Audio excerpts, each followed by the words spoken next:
So this is where we left off with the last one, which is we have a ball and it rolls and you hit the trigger. Oh, one more thing too, you see all the little labels here? This is waiting and state. Let's just go ahead and turn those off because this kind of just obscures everything. Remember, you can go into Edit, go to Preferences down here, and uncheck this Show State Labels in Game View. And when you do that, then when you play, it'll be nice and clean. You won't have any state labels or anything like that. Okay, so let's set up a moving platform. All right, and let's set up a few different kinds of ones. I'm going to create this cube. I'm going to kind of make it wall-looking.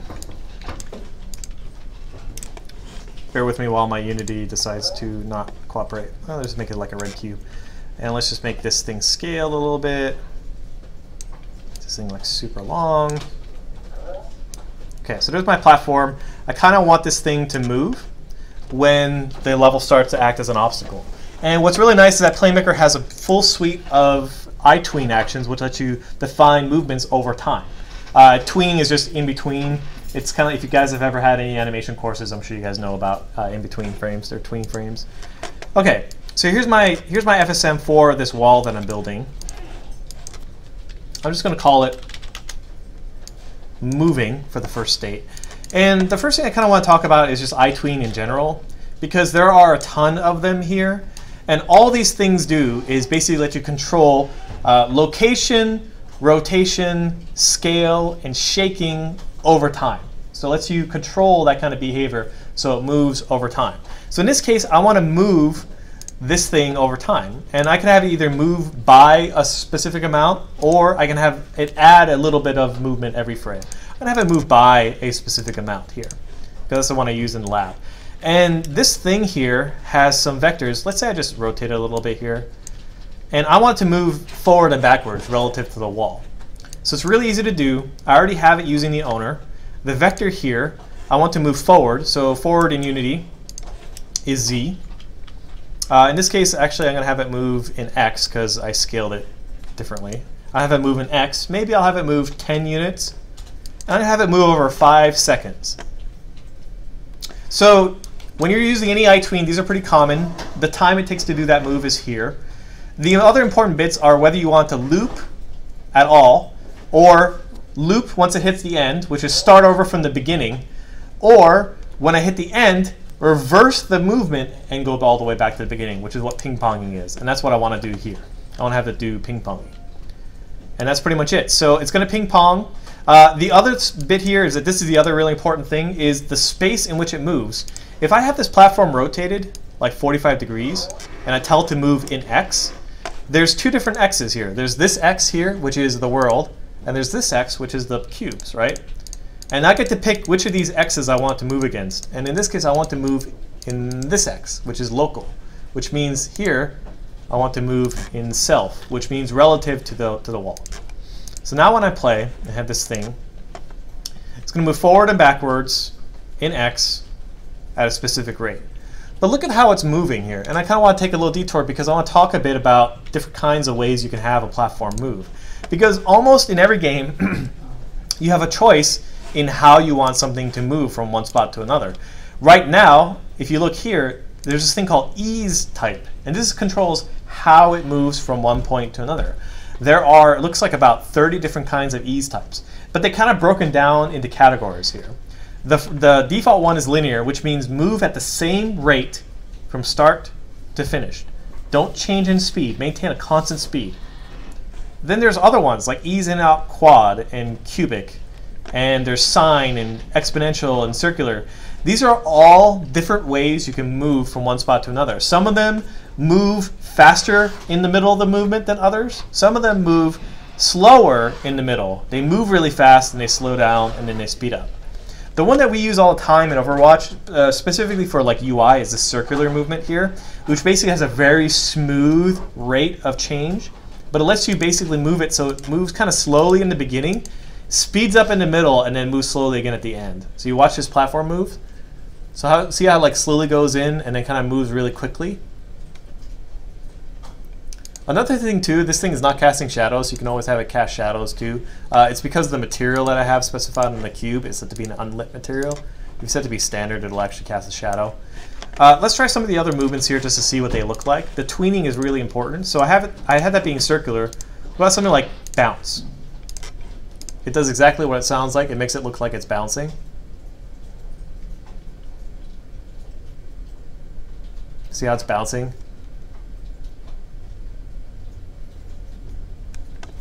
It's bouncing back and forth too. It's a good one too. Good for power-ups and stuff if you have a power-up that you want to have it look different. Other things you can do, like sine is very common. Some very easy ones which are like elastic too, which makes it kind of go past the point of where it starts.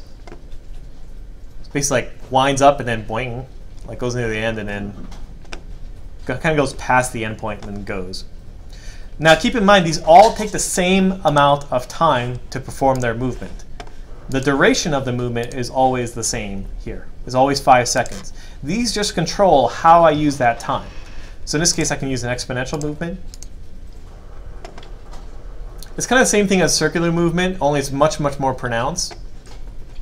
So it's like it's dragged out over the course of the movement. It just makes it look nicer compared to the linear movement. So I really encourage you guys when you're using iTweens to not always use linear movement. If you guys can, use something more, use something a little different. All right. Any questions? All right, so let's set it up so that Chauncey had a good point. How do I set up a trigger to start this movement on this object? What if I don't want this thing to be always moving at the very start? What if I want to have to hit that trigger and then the platform moves, right? Like let's imagine that this platform is underneath the level.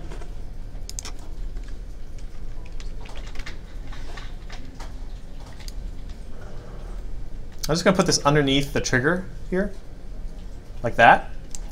How do I get it set up so that if I hit that trigger, it moves the platform? It's actually very easy. What I can do is in the trigger itself, I'm playing a sound and I'm adding a force. Let's just get rid of the add force for now. We're not going to make the ball jump anymore. And I can take my iTween that I had, and I can actually just cut it with Control X and paste it here. The only difference is instead of moving the owner, if I leave this be, it'll actually move the trigger. Let me show you, which will look really weird. So there's my trigger. Watch that trigger as I walk into it. So watch how the trigger's moving now. I don't really want that. I don't want the trigger to go away. I mean, it'll come back, but I actually want it to move the cube instead. So what I do is I go into trigger, I pick specify game object here in the iTween. I'm just going to drag the cube into here. Okay. Now when I play, what will happen is when I hit the trigger, there'll be this platform that raises me up, and it brings me back down again too. Cool, right? And that thing will keep going. I kind of did something with Chauncey to reset it, but I won't go over that with everyone. I kind of want to spend some time showing you guys how to set up the camera to move. Although if you want to, you can have it when it's finished, fire this event, so that it doesn't keep moving every time. If you only wanted to ever move once, you can do that too. So in this case, I hit the trigger, platform comes up from out of the ocean, comes back down.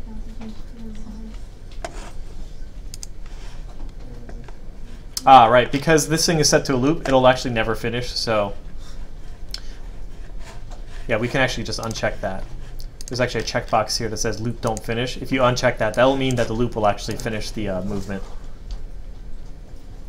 So if you want to have a little bit more advanced behaviors, like triggers that cause platforms, you can even have like a floor that drops out from under the player after he touches it, which is totally cool. So now it actually reached the top, and notice the platform stopped moving. And that's where it ends. Okay.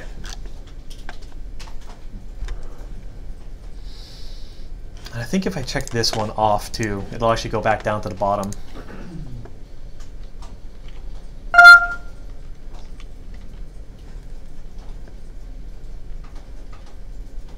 Yeah, so now it goes back down to the bottom, and now it's waiting for me to touch it again. Oh, it actually restarted too. Yeah, in order for us to do this, we actually have to change a little bit of behavior, which I won't go into. But at least you can have it loop if you want, or stop it when it reaches the end. Okay, cool. So let's do a couple cool little different things. Let's have this cube here. Let's make these things a prefab. Let's just put a couple of them in our level. Drag this into our level. Just add a couple of these.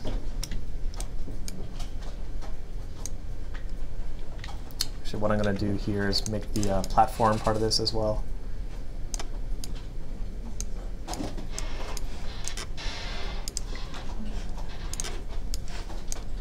There's my three-piece thing, so I can just duplicate these guys that are everywhere.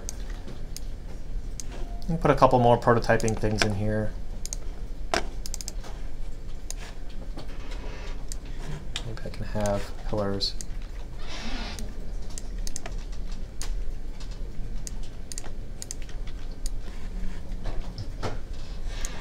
And then some cubes and a ramp.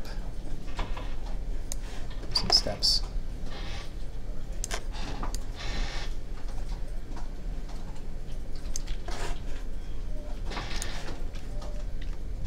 Okay. This is going to be the homework, is to make a platform like an obstacle course. So the camera, let's talk a little bit about the camera here. A couple cool things you can do with the camera. You can obviously move the camera to be wherever you want to. But you can also do kind of cool things. If you guys have ever played like Diablo or any like indie game, there's something called an isometric camera. You can change this camera, instead of looking like it's based on perspective, you can actually change it so that it is. And see how notice there's actually perspective, so the cubes that are further away look smaller. If you want to, you can just change this projection to be orthographic instead. And what that means now is that now I see this without any perspective at all. Let me turn on the shadows here for these things too. Turn on shadows for all of these, so you can see. And notice on the bottom now, everything basically has no perspective on it. The ball, all the platforms and cubes look all the same size. I think this is kind of cool. If you want to change how far away the camera is, you can change the size here. So you can pull the camera way out or make it way closer if you want. But let's talk about how you can attach this camera to the sphere, and then I'll be done for the lecture. Any questions so far on the iTween stuff? All right. First, let's do the naive thing. What happens when I attach the camera to the player? It goes crazy. So I'm going to do that. Does this thing. The camera goes crazy. We kind of don't want that, right? Why is that happening? Well, let's just try to visualize what's actually happening when I stick something onto the sphere. So I'm going to go ahead and I'm going to add a cube. Stick a material on it. And I'm just going to make this cube like super skinny and super tall. There's my stick. Okay. I'm going to put this stick, I'm going to call it the camera boom, onto the player. So there's my stick. I can even raise it up a little bit. So what happens when I actually move the ball? It's gonna rotate with the Right. So imagine if the camera was on the end of that thing. Let me remove the collision on that thing too. It's actually causing my ball to weigh down. Imagine the camera was on the end of this pole. That's basically what happens to your camera, right? That's where you see the camera move around. I can even visualize it here. If I just stick the camera onto the boom, and I put the camera here and I raise it up, watch in this view here when I roll the ball around. That's actually what's happening to the camera, right? The stick is there. So how do I get this stick to move with the ball without actually rotating with the ball? What's that? Yeah, solve me this riddle. It's kind of interesting. I kind of want to do this, right? I kind of want the stick to stay there while the ball is moving around like this. So the problem with attaching the camera boom to the sphere is that it rotates with the sphere. What I really want is I want the thing to be attached, but I don't want it to rotate with the ball. If that works, then it would look like this, right? Then I can move the ball around and it moves the stick around. How do I do that? Well, the problem is in Unity, you can't really separate the attachment of the rotation from the movement. So I already kind of said you can't do this. You can't attach the camera to the ball. But if I can move the ball and then somehow move this afterwards to be on top of it, and I did that all the time, I think that would get it to work. So why don't we do that using Playmaker? What if I was able to figure out where the ball was and then always just move this thing to where the ball is? And then that would basically get me what I want. My camera would move with the ball. So here's what I'm going to do. I have this camera boom, and I'm going to add an FSM to this thing. And I'm going to use another variable. In this case, I'm just going to call it following the ball. This is the name of the state. And there's an action I can use called get position, because I want to get the position of where the ball is. This thing will let me get where the ball is, and I can stick that into a variable, just like what we did for get axis vector. I do this every frame. I need to add a variable here. I'm going to call this where the ball is right now. That's the name of my variable. It's a vector 3, because it's a position. And now I can go into my state, and I can pick that here. Now let's just watch what happens when I play. And look at this variable right here. As I move the ball around, oh, that's the other thing too. I didn't actually do this right. So I need to ask, what do I want to know the position of? I'm going to specify the game object here. In this case, it's OK to pick the player, because it's always going to be the player I care about. And this is not quite true for triggers, but in this case, it's OK. So now if I move the ball around and watch this vector here, as I roll, notice that thing is updating. If I just stop moving for a second here, let's just stop, see if I can get the ball to stop moving. I don't know if that's possible. OK. So it's like 0.6. Let's just click on the ball. So it's like 0.1. I don't know why this thing's still rolling.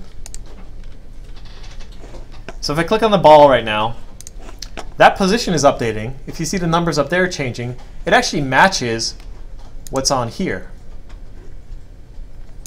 Trust me, it does. This number here actually represents where the ball is right now. So all I have to do then is, now that I have the position of the ball, why don't I just move this boom to be where the ball is, right?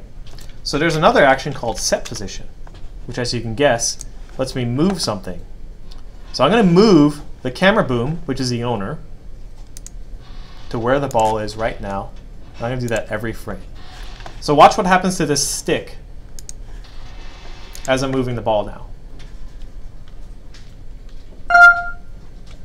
Notice how it's moving now?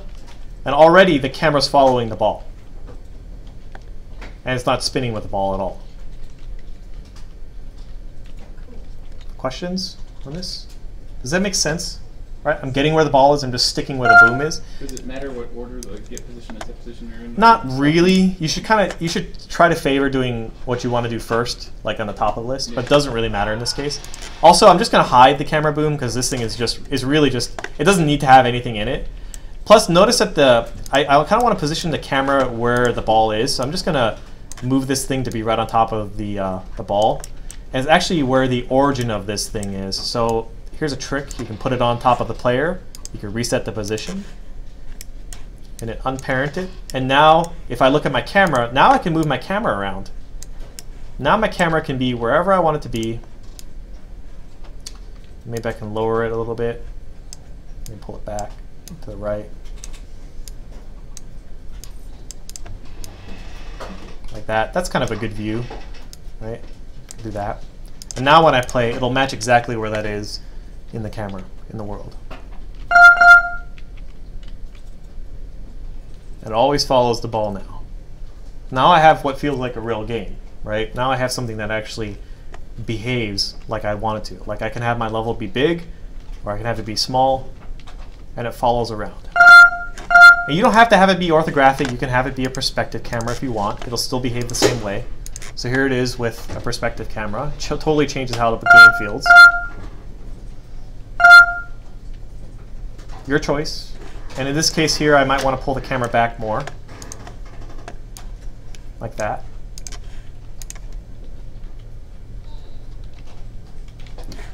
And that's how you set up a camera to follow the ball. Okay. All right, so homework for this week. want you to take everything that you did with iTweens and moving platforms. If you haven't done lab number 4, you can do it here in class today. And I just want you to make a level with a rolling ball that has moving platforms and walls. And when you reach the exit, play a sound, wait 5 seconds, and then restart the level. And then next week, once you're done with this, we'll bring this in. We're going to add things like power-ups. We can even add things like simple enemies that interact with you. And we'll do a little bit more with Playmaker and more states. Okay. Okay, so if you already did lab number 4, cool. Lab number 5 is homework. Otherwise, you can spend the rest of the class here doing it.